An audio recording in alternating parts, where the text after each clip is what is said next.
Next, we'll hear from two talented students who were nominated for the honor of speaking at commencement by their peers.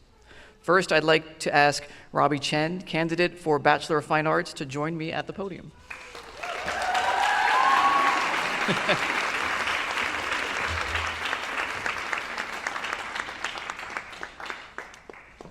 Okay. Good morning. Thanks. What an honor to be able to represent the New York School of Interior Design class of 2024. Today marks both an end and a beginning. I still remember the first class I had at NYSID, basic drafting. The class was striking. During the first class, the class was already learning about the relationship between the design and human behavior.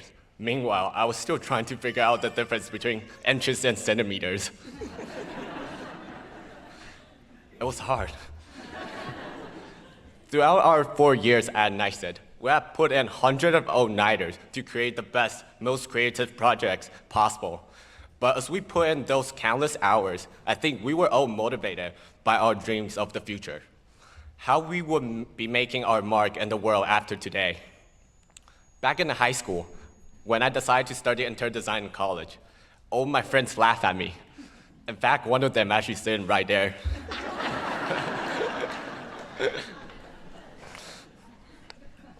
They were saying, how can a person that had never been to a single art class even get into a design school? And during the first art class in college, no, not in high school, even my high school best friend draw better than me, and he studied computer science.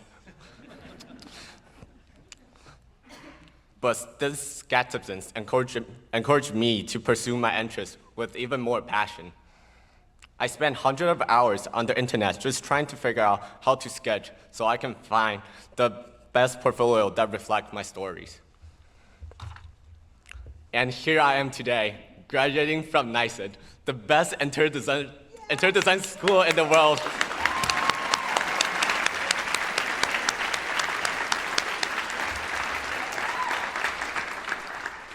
This proves that even if you don't have the background ready for something that interests you, passion, commitment to challenging work, and learning from every failure will ensure you persevere. Sorry, I have a problem pronouncing that word. Persevere. Thanks. The reason why I share this story is, after graduation, we're going to face a more competitive environment with higher pressure and responsibility. And it is okay if we don't know the answer right away. What is most important is we have the commitment and confidence to problem solve and think critically on our own. Without that, you will never start. And more importantly, without consistency, you will never finish. I would like to share the one quote that carried me throughout my entire 4 years at NYSID. I have said this in all of my job interviews. So if you guys want to use it for your future job interview, feel free to use it as well.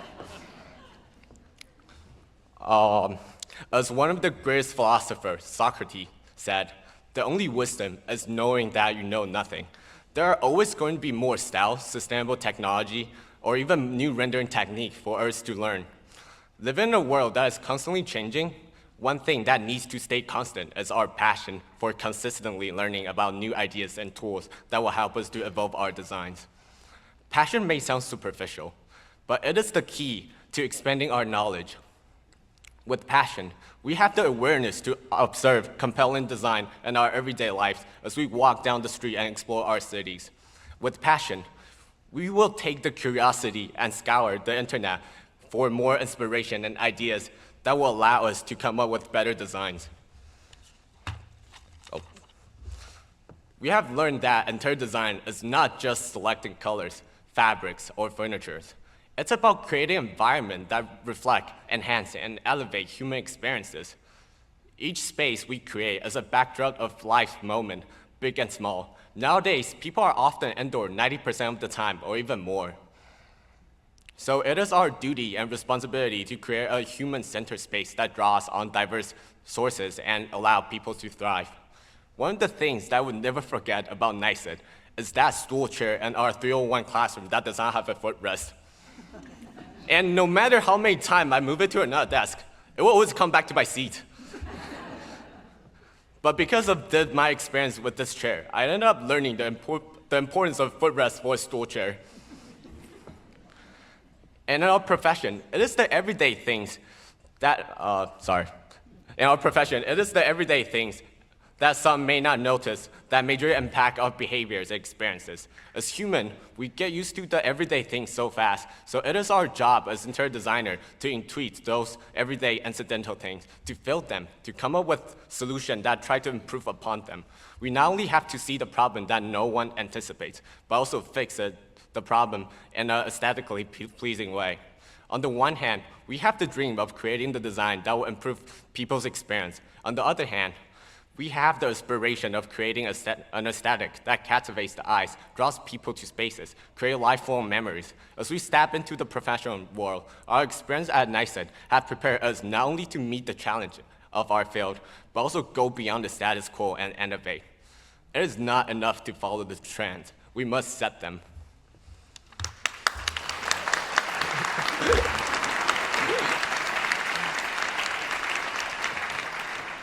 Thank you, I appreciate it. Each of us has the potential to redefine what interior design can be, to push boundaries, and to create spaces that are not only beautiful, but also deeply responsive to the needs of those who inhabit them. In New York City, the heart of design innovation, we are surrounded by some of the most inspiring architecture and interiors in the world. This city, with its endless variety and vibrancy, has been our classroom. Each neighborhood tells a different story. Each building reflects different eras and ideas, and each space we have entered has offered us a new lessons. As we go forth, let's take this sense of wonder and observation with us, applying it to every project, no matter the scales or locations. As we close this chapter at NYSID, remember that graduation is not the end of our education, but the beginning of our creative journey. I'm incredibly proud to be part of this talented community, and I'm eager to see the marks that each of you will make in the world. Shout out to our amazing school faculty that push us to go beyond our creative boundaries.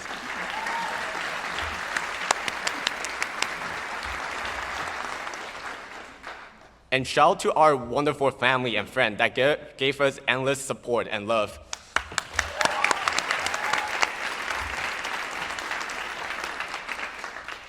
Also, please allow me to speak to my parent about few words in Mandarin.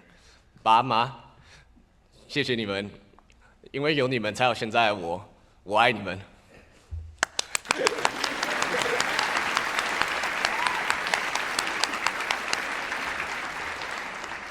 Lastly, shout out to us for being the hero in our stories.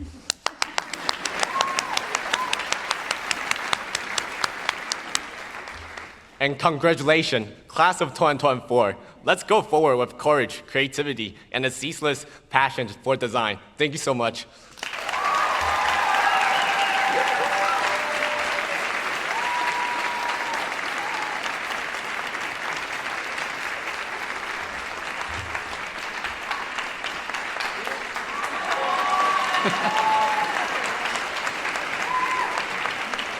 Thank you, Robbie, for those moving words, and believe me, you will persevere. Now I may ask for Kayla Lowry, candidate for Master of Fine Arts, to join me at the podium.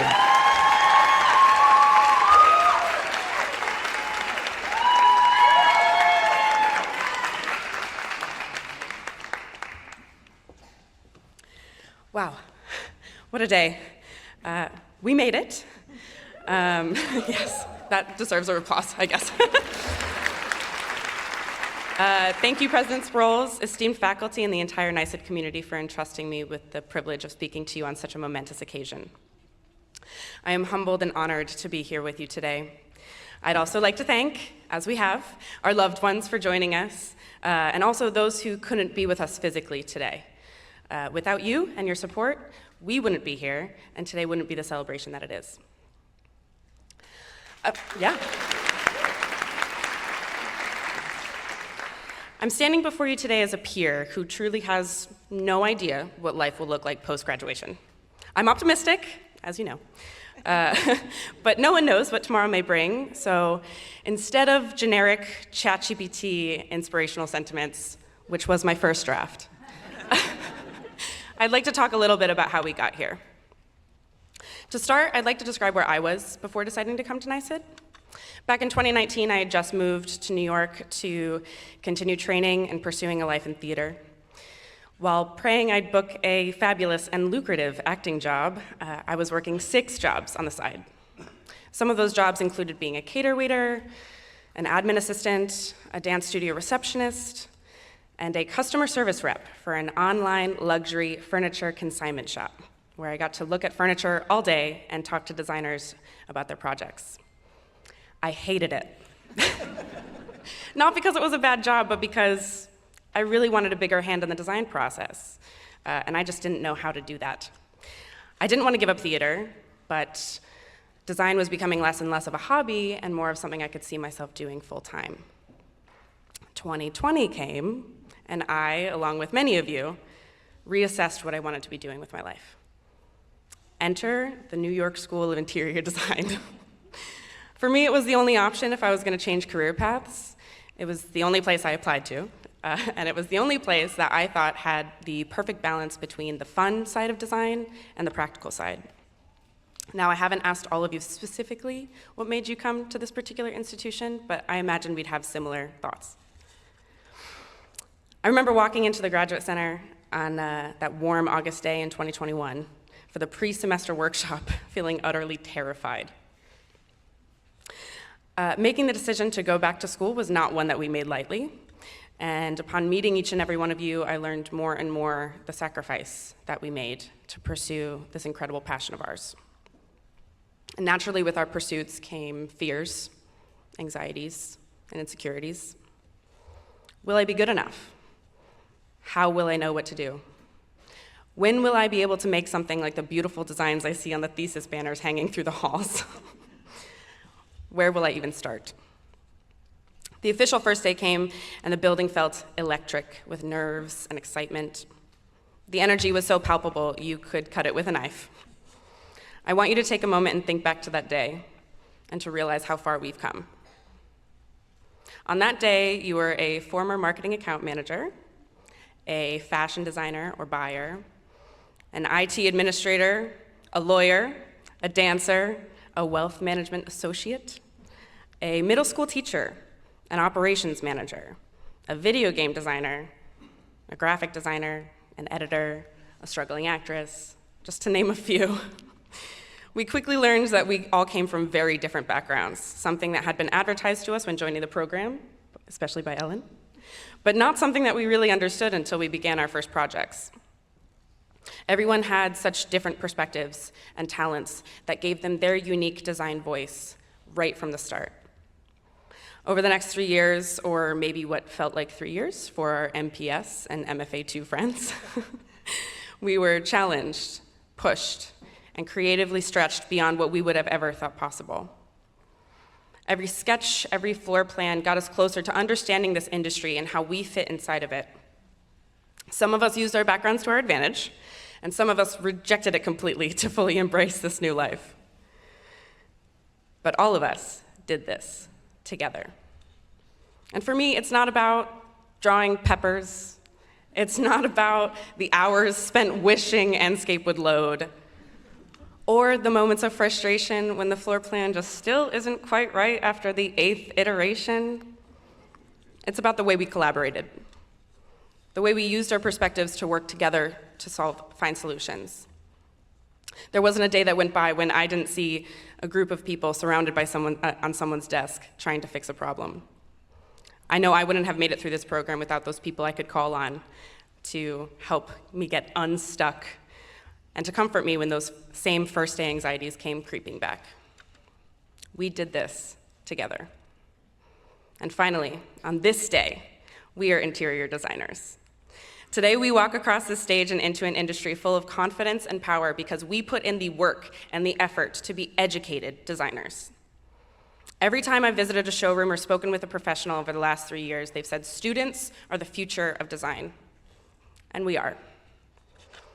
We have the ability to shape and mold this industry into one that we can be proud of, one that addresses climate change, that addresses diversity and equity, that addresses housing insecurity, all while creating incredible designs.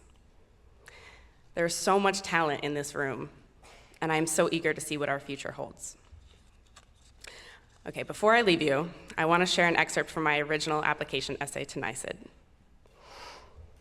Instead of survival jobs and just getting by, I want to be living with a career I love, surrounded by like-minded people in educational and professional settings.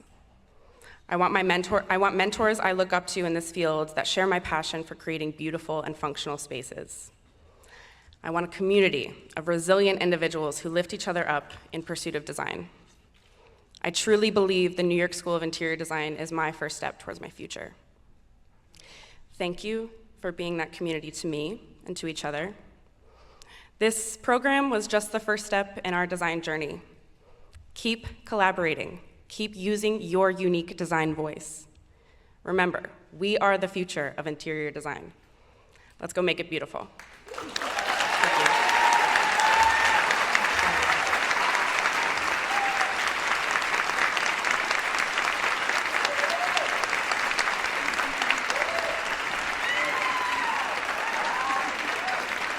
Thank you, Kayla, for those motivating words. I'd like to ask another round of applause for both Robbie and Kayla.